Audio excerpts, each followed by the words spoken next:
ببین بیشتر پرستارا برای رشد بیشتر توی بیمارستان تلاش میکنن، ولی تو همون سال اول گیر میکنن به خاطر صرفاً 3 باور غلط و اشتباه که آخری از همه مهمتره.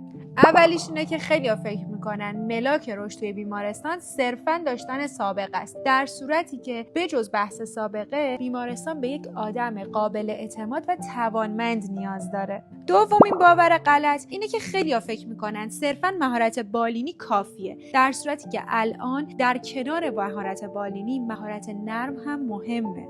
و سومین باور غلط چیه؟ که خیلی‌ها بهت میگن کم حرف باش تا بعداً برات دردسر نشه، در صورتی که سکوت طولانی مدت باعث میشه که اصلا دیده نشی. حالا اگر الان تو مرحله‌ای هستی که نمیدونی بیمارستان موندن برات خوبه یا نه، یه پادکست برات ضبط کردم، فقط کافیه کلمه استخدام و این زیر برام کامنت کنی تا پادکست رو برات بفرستم.